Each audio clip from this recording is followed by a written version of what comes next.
वो चाहती है उड़ना अपनी मर्जी से, वो चाहती है उड़ना अपनी मर्जी से, अपने सपनों को उड़ान देना चाहती है। वो पतंग नहीं, वो आज़ाद पंछी की तरह बनना चाहती है।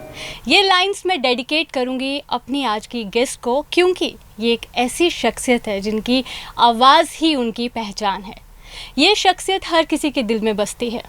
She is multi talented, she is a good anchor, she is a good dancer, she is a good singer and she is a RJ। पहचाना या नहीं पहचाना तो चलो मैं ही बता देती हूँ। ये और कोई नहीं, हमारी जम्मू दी कुड़ी, दी वन एंड ओनली RJ श्वेतिमा है। सो मैम बहुत बहुत स्वागत है आपका विद विमेन में। Thank you so much. So ma'am, बातचीत स्टार्ट करने से पहले मैं चाहूँगी आपसे ये जानना कि वो लड़की जो हर किसी का इंटरव्यू लेती है इसी स्टूडियो में बैठ के, आज उसी के स्टूडियो में बैठ के उसका इंटरव्यू किया जा रहा है, कैसा फील हो रहा है? आज वाला इंटरव्यू शायद थोड़ा ज़्यादा अलग है, ज़्यादा डिफरेंट है, सिंस वो जो आपने भी कहा कि मेरी आवाज़ ही मेरी पहचान है। अब ये सोच के ना बड़ा अजीब लगता है कि यार रेडियो पे वापस नहीं जाना तो कहीं भूल तो नहीं जाएंगे। So this interview is certainly very special for me today.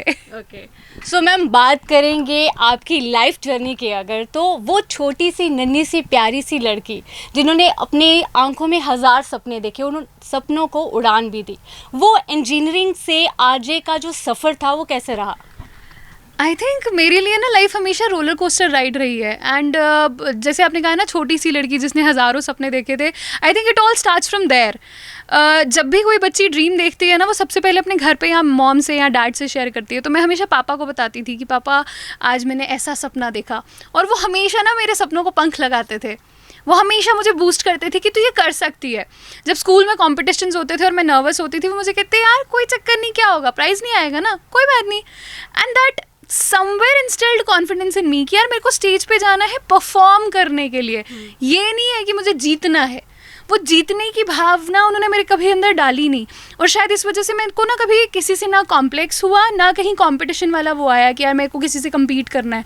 I was always on stage to perform my best, और वो बचपन से चलता रहा। इंजीनियरिंग के दौरान कथक सीखा। कथक में भी मेरी जो गुरु थी वो मुझे हमेशा ये कहती थी कि ये सोच के स्टेज पे मत जाना कि जीतना है, इसलिए जाना क्योंकि तुझे डांस करना अच्छा लगता है। एंड वो छोटे छोटे फैक्टर्स चेंज होते रहे। इंजीनियरिंग के बाद रेडियो वाला सफ़र जब शुरू हुआ, अगेन न्यू चैलेंजेस, सब कुछ नया था मेरे लिए। और इनिशियली तो घर वाले तो नहीं बोलते थे, बट रिलेटिव्स का क्वेश्चन होता था कि एमटेक करने के बाद आरजे, पागल हो गई आपकी बेटी। बट आज जब 5 साल बाद अपना सफ़र देखती हूँ तो लगता है कि नहीं यार, I have earned a lot. अगर पैसे नहीं कमाए तो लोग ज़रूर कमाए हैं। बिल्कुल। और अगर हम बात करें कि क्या आपने कभी ऐसा सोचा था कि वो बचपन में जब कभी आप अपने पापा को या अपने दादाजी को रेडियो में सुनते देखते थे कि वो एक गाने सुन रहे हैं, तो आपने कभी सोचा था कि इस रेडियो से निकलने वाली आवाज़ मेरी होगी और ये आवाज़ हर किसी के दिल में बस जाएगी? जब लोग ऐसे हड़बड़ाहट में ट्रैफिक में जा रहे हैं, तो उस ट्रैफिक में जब वो गाड़ी में बैठे हैं तो आपकी आवाज़ सुनते उनके फेस में स्माइल आती, कैसा फील होता था? यार सच में कहूँ तो मैंने कभी नहीं सोचा था that I will become an RJ. मतलब दूर दूर तक भी कहते ना, सपनों में भी नहीं था। एंड वन थिंग शायद जो मेरे अंदर हमेशा से थी, वो होता है ना जब स्कूल में माई एम इन लाइफ का ऐसे लिखते थे। 6 में लिखा डॉक्टर, 7 में लिखा IAS ऑफिसर बनना है, 7 में लिखा नहीं आर्मी में जाना है, 8th में कुछ और लिखा, 9th में कुछ और लिखा। बट मैं जब कभी डिस्कस करती थी ना पापा से कि यार समझ नहीं आ रहा पापा मैं कर क्या रही हूँ, मतलब मैं इतनी कन्फ्यूज पर्सनैलिटी क्यों हूँ, तो मुझे कहते थे कि यार जो भी चीज़ लाइफ में तुम्हारे सामने आती है ना, take it as an opportunity कि कुछ सीखने को मिल रहा है। राइट। तुम जब ये सोचते हो कि यार इसका मेरी फील्ड से क्या लेना देना, तुम अपने आप को वहीं रोक लेते हो। But the moment you think कि यार यहाँ ना कुछ सीखने को मिलेगा, सो यू कीप ग्रोइंग। तो बचपन में डेफिनेटली मेरे दादाजी जो सुबह जब भी उठते थे, उन्होंने उठते ही रेडियो लगा देना। मैं अगर होमवर्क कर रही हूँ, पढ़ रही हूँ, तो बैक ऑफ माई माइंड वो गाने चलते रहते थे। That affection has always been there. और मुझे शायद लगता है कि मुझे लेटेस्ट गाने बिल्कुल नहीं आते, पुराने गानों के लिरिक्स याद हैं क्योंकि वो बैक ऑफ माई माइंड कहीं ऐसे स्टोर है। सो बस सफ़र चलता रहा और आई होप चलता रहेगा। Hope so. और एक सवाल जो मेरे दिमाग में, दिल में मेरे भी है, और साथ ही आपके जो फैंस हैं जो आपको हर रोज़ सुनते हैं, हर रोज़ आपके रील्स देखते हैं, कि यार श्वेतिमा है कौन है यार? क्या वो एक एंकर है, क्या वो एक डांसर है? मतलब आपके कथक डांस हम देखते हैं यार, वाओ, मतलब कौन है श्वेतिमा, क्या डांसर है, सिंगर है, आरजे है, कौन है? वो सवाल, उसका जवाब मैं चाहूँगी आप बताओ। सो मैं दिल से ये कहती हूँ कि maybe I am a dancer by passion, a singer by heart, engineer by profession and RJ तो आपके प्यार ने बना दिया। ये तो मतलब हो गया ना कि सीधा सरल सा जवाब जनता को मिल गया। अच्छा, एक चीज़ रहती है ना कि एक लड़की जो होती है उसकी लाइफ में काफ़ी ज़्यादा ना रिस्पॉन्सिबिलिटीज़ होती है, चाहे वो बिफोर मैरिज हो या आफ्टर मैरिज हो, क्योंकि लड़कियों को हर एक चीज़ देख के चलना होता है कि यार यहाँ पे मम्मा क्या कहेंगे, पापा क्या कहेंगे, ये चीज़ यहाँ पे मैनेज करना है। और आपकी तो शादी हो चुकी है, तो आपकी लाइफ में वो सफ़र कैसा रहा और आपके इन लॉज ने आपको कितना सपोर्ट किया, आपके हस्बैंड ने आपको कितना सपोर्ट किया? I think I have been very lucky कि मुझे बहुत ही सपोर्टिव फैमिली और हस्बैंड मिले। मतलब झूठ नहीं बोलना चाहूँगी, आई एम श्योर हर लड़की की लाइफ में ये ट्रांजिशन बहुत मुश्किल होती है, बिकॉज बहुत ऑब्वियस सी बात है ना, आपकी ग्रूमिंग एक पर्टिकुलर माइंडसेट के बीच में हुई है और वो माइंडसेट दूसरे घर में सेम होगा ये ज़रूरी नहीं है। आई am married into a very traditional family, मतलब लिटरली वेरी ट्रेडिशनल फैमिली, पुराने सारे ट्रेडिशनल कल्चर्स सब आज तक फॉलो होते हैं, which was a great learning for me. क्योंकि 12th के बाद बाहर चले गए, इंजीनियरिंग करी, बीटेक करी, एमटेक करी, नौकरी करी, देन वापस टू जम्मू, फिर जॉब में बिजी रहे, तो वो कहीं ना कहीं वो रूट्स का कनेक्शन ना छूट गया था, विच आई फेल्ट कि मेरी लाइफ में बहुत ब्यूटीफुल हुआ कि मैंने बहुत सारी ऐसी चीज़ें जो मैं भूल चुकी थी वो मैंने शादी के बाद फिर से सीखी। शायद मेरे को आज भी याद है कि जब मैंने अपनी शादी की इनिशियल फ़ोटोज़ पोस्ट की थी ना, तो अ lot of people started asking me, like मेरी शादी के 1 महीने बाद मेरा बर्थडे था एंड मैंने अपने बर्थडे पिक्चर्स में अपना सर ढका हुआ था। So a lot of girls asked me कि आपको ससुराल में घूंघट करना पड़ता है। आई सेड नॉट घूंघट, but since I am a Rajput and I am married into a traditional Rajput family, so I take it as a pride. अगर राजस्थान आप जाओ, वो आज भी अपने लहंगा चोली पहनते हैं और सर ढक के रखते हैं।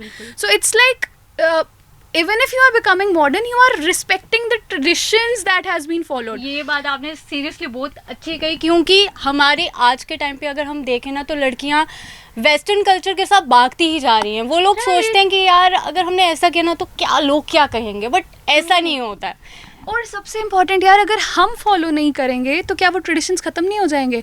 आज की डेट में अगर हम ये कहते हैं कि डोगरी खत्म हो गई है, तो उसका रीज़न ये है ना कि कुछ लोगों ने बोलना छोड़ा, वो जनरेशन गैप में बढ़ता गया और एक टाइम के बाद इट विल बी एक्सटेंट। किसी को पता ही नहीं होगा डोगरी कोई भाषा भी थी। Same goes for our cultures. मैंने अपनी शादी में जब अपने कलीरे बनवाने थे ना, तो मैंने पता किया कि ट्रेडिशनल कलीरे होते कौन से हैं, तो देन पता चला कि फुलियों से बनते हैं। फिर आई रिक्वेस्टेड, हमारे स्कूल में जो हेल्पिंग स्टाफ था उनको बोला, और मुझे इतनी खुशी होती थी ना जब वो बैठती थी 4-5 ladies, they used to sit together. वो फिर मेरे को सिखाते थे कि हम ऐसे बना रहे हैं, ये कर रहे हैं, वो कर रहे हैं। मैंने जब अपनी शादी का सूट भी बनाना था, Dogri suit, I was very particular. मैंने कहा भैया जो ट्रेडिशनल काम होता है मुझे वो चाहिए, मेरे को मॉडर्न वर्क नहीं चाहिए। So I think we have to take this ownership कि हमें वो पुरानी चीज़ें जिंदा रखनी है, and that has to start from you. Right. और आपको भी मैं बता दूं कि आपकी जो प्यारी सी श्वेतिमा है ना, वो अपने कल्चर के साथ ना बहुत ज़्यादा जुड़ी हुई है। सो आपसे मैं एक चीज़ जानना चाहूँगी कि प्रोफेशनल लाइफ और पर्सनल लाइफ मैनेज कैसे करते हो? कि अब तो आप गृहिणी भी हो, तो मतलब घर का काम, फिर प्रेशर काम का, कैसे मैनेज कर लेते हो? आई थिंक जब आप किसी चीज़ के लिए पैशनेट होते हो ना, सब मैनेज हो जाता है। जब आपको लगेगा ना कि मेरा जॉब मेरे लिए प्रेशर है, तो आप बाकी चीज़ों में भी एक्सक्यूजेस ढूंढते हो। बट जब आपको पता है कि नहीं यार ये मेरा पैशन है, इसके लिए तो टाइम निकालना है, बाकी टाइम कैसे मैनेज करना है वो दिमाग अपने आप चलता है।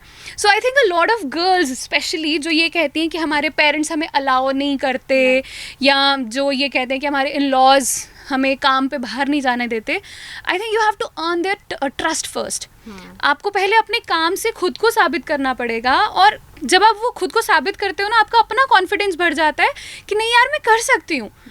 और फिर जब आप एक्सक्यूजेस देने लग जाते हो कि इस वजह से ये नहीं हुआ, इस वजह से ये नहीं हुआ, वो आपका अपना कॉन्फिडेंस तो शैटर करता ही है, बट कहीं ना कहीं आप पीछे होने लग जाते हो। बिल्कुल।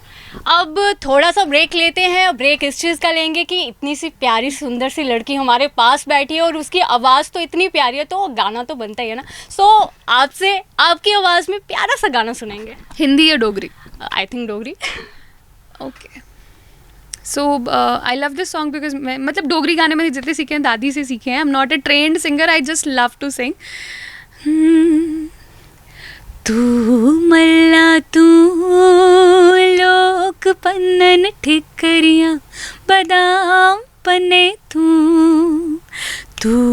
मल्ला तू लोक बोन मंडिया नया करे तू। वाओ, मतलब सरस्वती कहाँ वास करती है पता चल रहा है ना।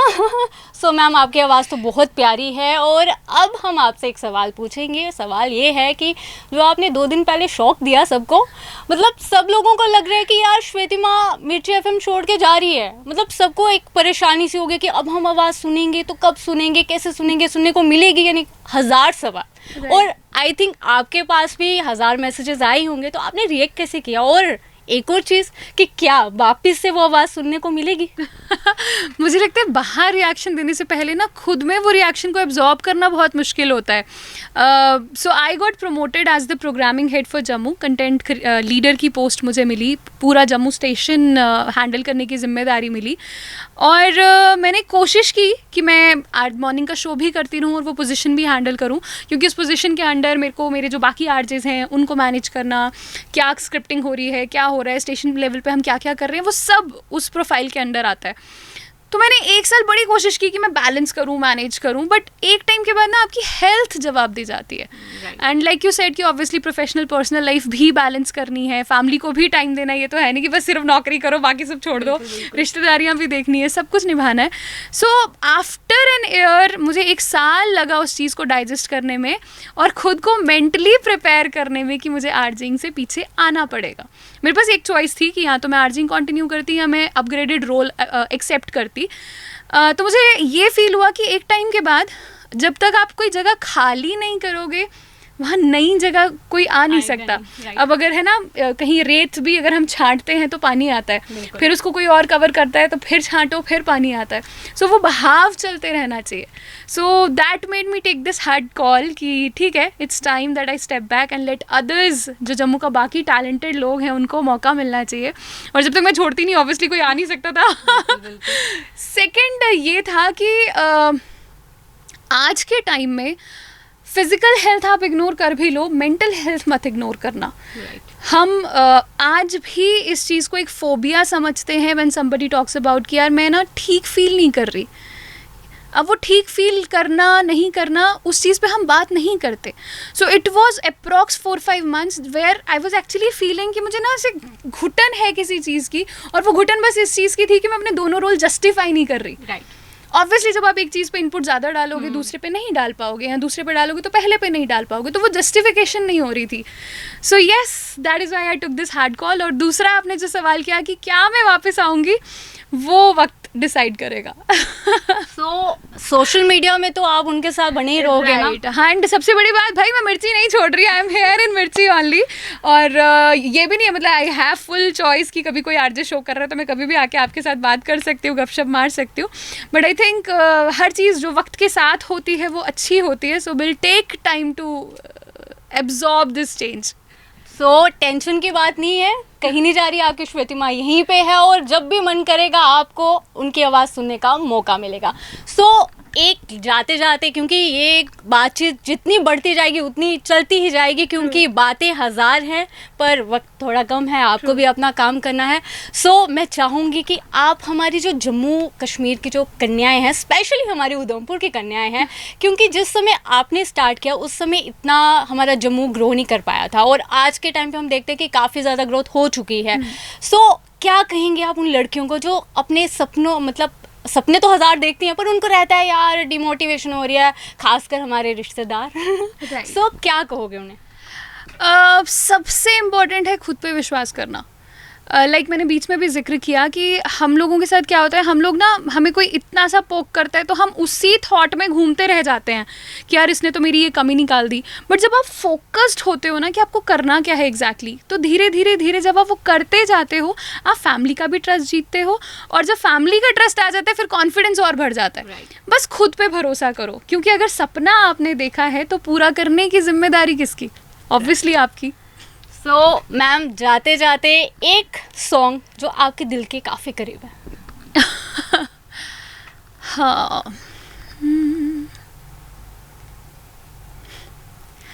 कल खेल में हम हो न हो, गर्दिश में तारे रहेंगे सदा, भूलोगे तुम भूलेंगे वो, पर हम तुम्हारे रहेंगे सदा, रहेंगे यही अपने निशा, इसके सिवा जाना कहाँ, जी चाहे जब हमको आवाज़ दो, हम हैं यही कल थे जहाँ, अपने यही दोनों जहाँ, इसके सिवा जाना कहाँ। सो इसके सिवा जाना कहाँ, तो ये यहीं पे है, आपके दिल में है और कहीं नहीं जाएंगे, ये बात कभी मत भूलना।